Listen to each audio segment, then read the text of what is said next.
Hello students, welcome back to my YouTube channel Ghare Shikshak. तो students, today's lesson আজকের part today's lesson use of double preposition এবং সেই প্রিপোজিশনটি হচ্ছে উইদিন উইথ এবং ইন যোগে প্রিপোজিশন তৈরি হচ্ছে উইদিন। তো স্টুডেন্টস, উইদিন ডাবল প্রিপোজিশন হলেও it is called a single preposition which means in Bengali, যার বাংলায় মানে হচ্ছে মধ্যে বা ভিতরে। তো স্টুডেন্টস, বাংলায় মধ্যে বা ভিতরে বোঝায় এরকম অনেক প্রিপোজিশন তোমরা জানো বা পড়েছো। কিরকম? যেমন ইন মানে মধ্যে বা ভিতরে, ইনটু মানে মধ্যে বা ভিতরে, বিটুইন মানে মধ্যে বা ভিতরে, অ্যামাং মানে মধ্যে বা ভিতরে, ইনসাইড মানে মধ্যে বা ভিতরে। তো স্টুডেন্টস, এই যে উইদিন এই প্রিপোজিশনটির মানে হচ্ছে মধ্যে বা ভিতরে। তাহলে এই ভেরি ইম্পর্টেন্ট সাজেস্টিভ প্রিপোজিশনটি কোথায় কিভাবে বসে, কোথায় আমরা এটাকে ব্যবহার করতে পারি। তো স্টুডেন্টস, খুব সুন্দরভাবে বেশ কয়েকটা এক্সাম্পলের সাহায্যে তোমাদের আজকে দেখাবো। তোমরা ধ্যানপূর্বক দেখো। আজকের ক্লাসের পর থেকে তোমাদের ইউজ অফ উইদিন সম্পর্কে কোনো সন্দেহ থাকবে না, তোমরা খুব সুন্দরভাবে সহজেই এটি মনে রাখতে পারবে। তো স্টুডেন্টস, চলো দেখা যাক বেশ কয়েকটা এক্সাম্পলের সাহায্যে আজকের এই প্রিপোজিশন উইদিনের ব্যবহার। তো students, first example, he will come, সে আসবে, উইদিন এন আওয়ার, 1 ঘন্টার মধ্যে সে আসবে। এখানে কি বোঝাচ্ছে? লিমিটেশন অফ টাইম বোঝাচ্ছে, সময়সীমা বোঝাচ্ছে, সেজন্য আমাদের উইদিন বসছে, within. Next, the bus will arrive, বাসটা আসবে, বাসটা পৌঁছাবে। আমরা বিভিন্ন সময় বিভিন্ন জায়গায় দাঁড়িয়ে দাঁড়িয়ে বলতেই থাকি বাসের জন্য অপেক্ষা করার সময় যে বাসটা আসবে, the bus will arrive within 10 minutes, বাসটা 10 মিনিটের মধ্যে আসবে, 10 মিনিটের মধ্যে পৌঁছাবে। এখানেও লিমিটেশন অফ টাইম বোঝাচ্ছে। এই দুটো একই রকম, তাই না? তাহলে এক্ষেত্রে উইদিন বসছে, within 10 minutes. Next, I live within the school zone, আমি থাকি, আমি বাস করি কোথায়? স্কুল এরিয়ার মধ্যে আমি থাকি, স্কুলের যা এরিয়া তার মধ্যেই আমি থাকি। এক্ষেত্রেও উইদিন বসছে। বুঝতে পারছো students? Next, I find it hard, আমার মনে হচ্ছে, আমি দেখছি এটা কঠিন। কি? টু লিভ, বেঁচে থাকা, বাস করা, এটা কঠিন। কি করে? উইদিন মাই ইনকাম, আমার ইনকামের মধ্যে বেঁচে থাকা কঠিন। মানে এখানে আর্নিং ক্যাপাসিটি বোঝাচ্ছে।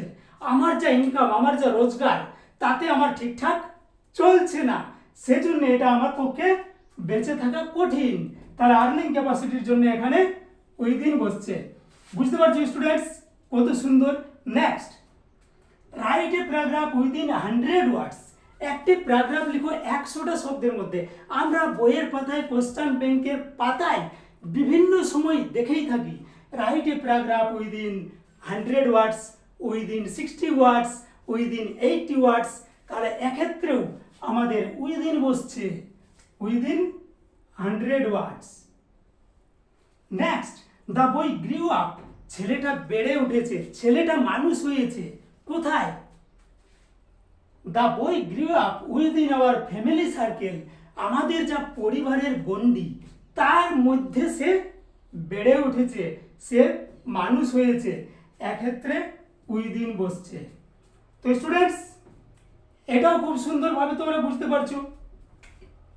নেক্সট, এরপরে যে এক্সাম্পলটা দেওয়া হয়েছে, ভেরি সাজেস্টিভ এবং খুব গুরুত্বপূর্ণ example of using the preposition within. Within প্রিপোজিশনটি ব্যবহারের একটা খুব সুন্দর উদাহরণ দেওয়া হয়েছে। কি? The medicine must not be placed, ওষুধটা রাখা হবে না, ওষুধটা অবশ্যই রাখবে না। কোথায়? Within the reach of children, বাচ্চারা যেখানে নাগাল পাবে, বাচ্চাদের নাগালের মধ্যে ওষুধটা রাখবে না। এটা অতি বাস্তব কথা, রিয়েলিটি, বাস্তবতার পরিচয় দিচ্ছে যে নাগালের মধ্যে, বাচ্চাদের নাগালের মধ্যে ওষুধটা রাখবে না। তাহলে এক্ষেত্রে নাগালের মধ্যে বোঝাচ্ছে, সেজন্য উইদিন বসছে। তাহলে স্টুডেন্টস, এই যে examples of using the preposition within, with এবং ইন। এমনিতে উইথ মানে কি? দ্বারা, দিয়ে, নিয়ে, সঙ্গে ইত্যাদি। ইন মানে মধ্যে। কিন্তু যখন এটা জয়েন্ট হয়ে যখন উইদিন তৈরি হচ্ছে, তখন তার বাংলা মানে মধ্যে বা ভিতরে। আর এই প্রিপোজিশনটি ঠিক এরকমভাবে ব্যবহৃত হয়। তো স্টুডেন্টস, আশা করি আজকের ক্লাসের পর থেকে তোমাদের এই যে উইদিন প্রিপোজিশনটির ব্যবহার এই সম্পর্কে তোমাদের কোনো সন্দেহ, কোনো কনফিউশন থাকবে না।